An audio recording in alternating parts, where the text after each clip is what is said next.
Hello. In this video we'll talk about money. Mostly. The art of killing many birds with one stone. This caught my eye. Here's Financial Times reporting on a rumored government action to ban tutoring in China. Government decided to kill the sector because it had created too many problems, ranging from education inequality to low birth rates, said Li Chengdong, founder of Dolphin think tank in Beijing.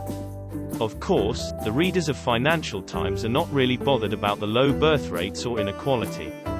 What is at stake here is the market of 3 Chinese education companies listed in New York. Apparently, $26 billion was wiped out, almost 60% of value. That is huge. Investors are worried. One can tell. Tutoring companies provide additional coaching to students to gain entrance into prestigious schools and colleges. Parents will always want a better future for their child, sometimes at the cost of present. It is no surprise that there is a lot of competition among parents and their children to bag these seats. Hence, the big market for tutoring. Here's how TAL Education, one of the bigger tutoring companies in China, talks about itself.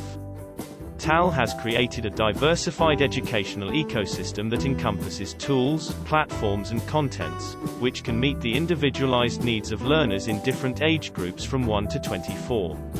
Here's some more. TAL also explores the frontiers of educational technologies and future-oriented new education models by building technological middle platforms for AI, big data, brain cognition and live streaming with several R&D teams working together.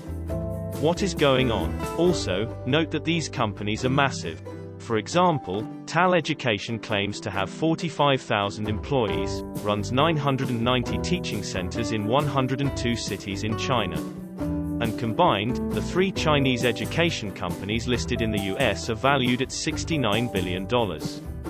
Anyway, Beijing is worried. So, as FT reports, via a leaked memo which may now require homeschooling or off-campus education companies to register for non-profit status and bars local authorities from approving any new agencies. Apart from the potential to improve education inequality and low birth rates, note that this move has the potential to deliver a blow to the nuts of the US investors. As they say, multiple birds and one stone. Olympic Games are costly. That is an obvious statement. For example, the 1-year delay in the 2020 Olympic Games cost an additional $800 million.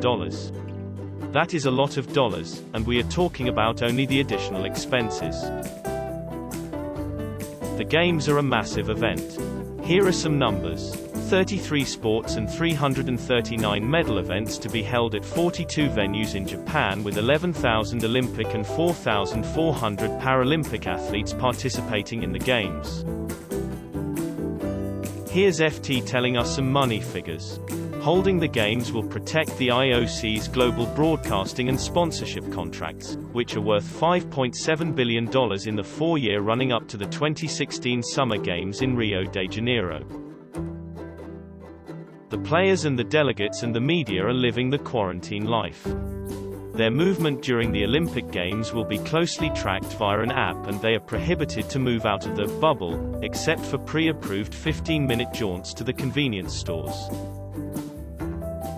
There are daily COVID tests for athletes and officials close to the field of play, with strict warnings about not interacting with athletes of other nations. Also, athletes are required to exit Japan within 48 hours of their competition ending. And finally, as FT reports, to prevent close contact, tens of thousands of condoms will be handed out as souvenirs to athletes when they leave the village, rather than on arrival, as at the previous Games. And it is not just the players and delegates, the broadcasters have plans to deal with the special situation Olympic Games. We have a Plan A, Plan B, C and D, and despite all the careful planning it's Plan B or C by the time we get on air, says David Mazza, SVP and Chief Technical Officer, NBC Sports Group and NBC Olympics. In the end it is money which is making the world go round. Here's IBC reporting on the matter. NBC Universal and its parent Comcast paid $4.4 billion for the rights to cover the Olympics in the US through 2020, and will pay $7.75 billion for broadcast rights between 2021 and 2032. With the 2020 Olympics pushed back a year, NBCU is hoping to regain the more than $1.2 billion in ad commitments it secured for the Tokyo Games, and to prod viewers and advertisers to look forward to a Winter Games that will take place just 6 months later. That's it for this video. Please give a like if you enjoyed it. Thank you.